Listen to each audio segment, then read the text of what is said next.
एक बार नेमिषारण्य नेतृत्व में शौनक आदि 28,000 ऋषियों ने शास्त्र के ज्ञाता सूत जी से पूछा कि हे सूत जी, सभी कार्यों की उपद्रव रहित समाप्ति किस तरह से हो, धन को कमाने में कैसे सफलता मिल सकती है और मनुष्य की पुत्र सौभाग्य एवं धन संपत्ति की बढ़ोतरी किस प्रकार हो सकती है, पति पत्नी में क्लेश भाव से बचाव, भाई भाई में आपस में लड़ाई झगड़ा तथा उदासीनता से कैसे छुटकारा मिल सकता है, विद्या की प्राप्ति, व्यापार, खेती का कार्य एवं राजाओं को अपने दुश्मनों पर विजय किस तरह मिल सकती है, किस देवता की आराधना से मनुष्य की मनोकामनाएं पूरी हो सकती है।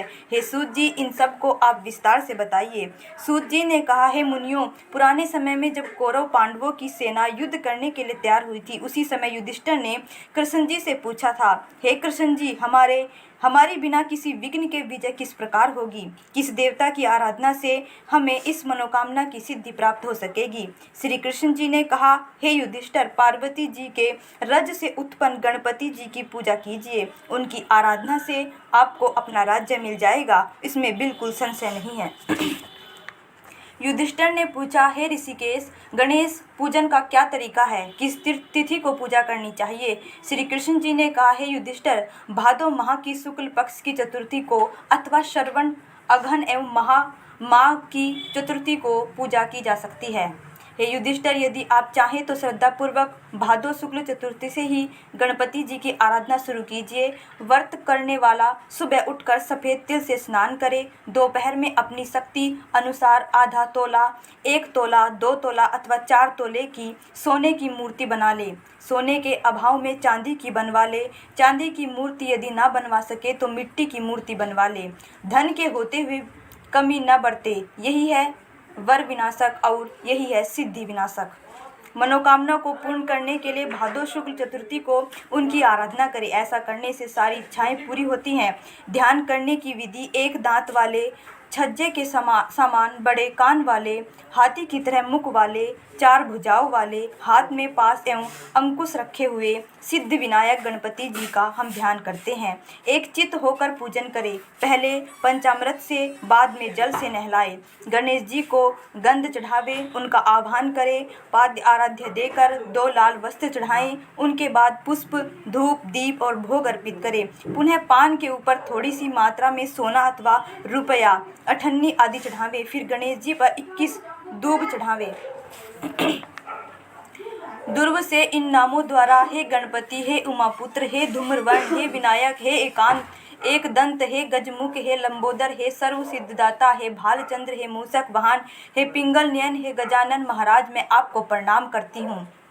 रोली फूल चावल के 2-2 दुब लेकर प्रत्येक नाम बोलते हुए अलग अलग नामों से दुब अर्पित करें। हे देव, आप मेरे दुब को ग्रहण करें, मैं आपकी बार बार प्रार्थना कर रही हूँ। इस तरह भुना हुआ गेहूँ और गुड़ अर्थात गुड़ धनिया चढ़ावे। इसके पश्चात देसी घी से बने 21 लड्डू हाथ में रखें। हे क्रूकुल प्रदीप, ऐसा कहकर गणपति जी के आगे रख दे। उनमें से 10 लड्डू ब्राह्मण को दान कर दे और 10 लड्डू अपने लिए रख लें। शेष लड्डू को गणेश जी के भोग हेतु पड़ा रहने दे। सर्वण मूर्ति भी ब्राह्मण को दान कर दे। सारे कार्य करने के बाद अपने इष्ट देवता की आराधना करे। तदंतर ब्राह्मण को भोजन कराकर स्वयं भोजन ग्रहण करे। मूंगफली, वनस्पति आदि का तेल प्रयोग न करे। नीचे का वस्त्र एवं ऊपर के वस्त्र सहित गणपति की मूर्ति को समस्त कष्ट निवारण हेतु विद्वान ब्राह्मण को दान कर दे। हे युधिष्ठिर, इस विधि से गणपति जी की पूजा करने से आप सब पांडवों की जीत होगी। यह निसंशय है। गुरु से दीक्षा ग्रहण करते वक्त वैष्णव आदि शुरू में गणेश पूजन करते हैं। उनकी पूजा करने से विष्णु, शिव, सूर्य, पार्वती, दुर्गा, अग्नि आदि विशिष्ट देवों की भी आराधना हो जाती है। इनकी आराधना से चंडिका आदि सभी प्रसन्न होते हैं। हे मुनियों, सिद्ध विनायक गणेश जी की पूजा से एवं उनकी कृपावश मनुष्यों के समस्त कार्य पूर्ण होते हैं। भद्र शुक्ल गणेश चतुर्थी की आराधना शिवलोक में हुई है। इस दिन स्नान, दान, व्रत, पूजन आदि करने से गणपति जी की कृपा से शताधिक फल होते हैं। हे युधिष्ठिर, इस दिन चंद्रमा के दर्शन नहीं करने चाहिए, अतः दोपहर में पूजा कर लेनी चाहिए। सिंह राशि के संक्रांत में संक्रांत में तथा शुक्ल पक्ष की चौथ को चंद्रमा के दर्शन करने से चोरी, हत्या, व्यभिचार आदि का पाप लगता है। इसलिए इस दिन चंद्र दर्शन निषेध है। यदि भूल से चंद्रमा दिख जाए तो ऐसा कहें, सिंह ने प्रसेनजीत को मार डाला और जामवन ने शेर को मृत्युलोक भेज दिया। हे बेटा, अब रो नहीं, तुम्हारी संयमन तक मणि यह है।